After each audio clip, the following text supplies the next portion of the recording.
Prosecutors say these teens tormented Phoebe Prince for weeks. Now they're facing charges ranging from stalking to statutory rape. Some parents here, they say these charges are long awaited. And one father we spoke to says the bullying had been going on for years. I feel guilty. I feel mortified. I sent my kid to the school hoping she would be safe. Mitch Brouillard says his 17-year-old daughter has been tormented since the 8th grade by some of the same girls who allegedly bullied Phoebe Prince. They came up behind her, slammed her into the locker, and this one individual just beat the tar out of her. She's endured mental abuse with all the media out there as far as Facebook and text messaging. This was a 24/7 ordeal for her. As the 9 teens charged in the Phoebe Prince case head to court, including the captain of the high school football team, all have declined to comment but one, the attorney for 16-year-old Sharon Velasquez. This is someone who could be your next door neighbor. It could be your daughter. This is someone who I feel has been tried and convicted unfairly by the general public. Colin Keefe says his client is now the focus of threats herself. She has been receiving significant harassment over the internet and in other ways. My client and her family are very concerned for their overall well-being. As for Mitch Brouillard, he says his daughter now feels a certain amount of guilt and wishes she could have done more to stop the bullying and help Phoebe. We tried to make all the right moves, go into the administration and beg them for help, beg them to remove these kids from school. School Superintendent Gus Sayer had no comment on the growing calls for his resignation, but many are now hoping the charges and the implementation of the anti-bullying task force will make South Hadley the poster town for change. We are the focus now, and we should be the ones to have the solution at hand and offer it to other communities.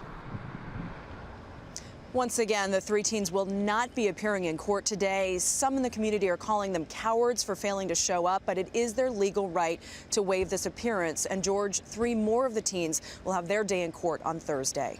Okay, Andrea, thanks. Joining me now is a friend and spokesperson for Phoebe Prince's family, Darby O'Brien. Good morning, Mr. O'Brien. I know you spoke to Phoebe's parents on Monday. How are they holding up, and what are they saying now about what happened to their daughter? Well, they're troopers, and they're hanging in there. They've got incredible spirit, and I think, like everybody in this town, they feel it's a tragedy all around. They lost a daughter, and I think that, you know, you've got a number of kids who have been charged with severe charges by DA Scheibel, and I think the question that everybody has is, what about the adults that supervise the school? Well, that's what I want to get into, because the superintendent of the school, Gus Sayer, has said that the school officials did their job. They first became aware of the bullying only a week before Phoebe hanged herself. Had they known earlier, they would have done more.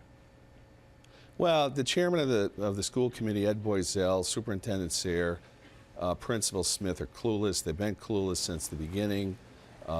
Phoebe's aunt spoke to the school before school started in September, tipped them off that she had was susceptible to bullying.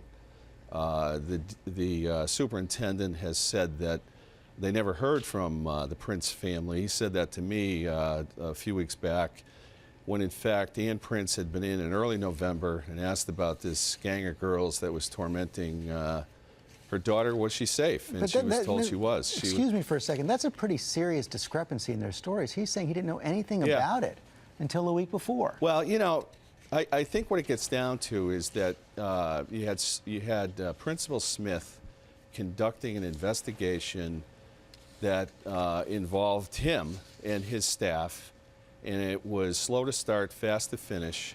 And then you had DA Scheibel with the Massachusetts State Police and South Hadley detectives. So I think the question the public has is, who are you going to trust? The other thing that's alarming is that after the DA leveled the charges, the school committee has not met. I would have thought they would have held an emergency session immediately and asked the question of the, you know, Boiselle, Sayer, and Smith. What you said and what the DA says are 2 different things. What's the story? Well, I'm afraid that's all we have time for this morning, Mr. O'Brien, but thanks very much for your time. We are going to continue to stay on this story.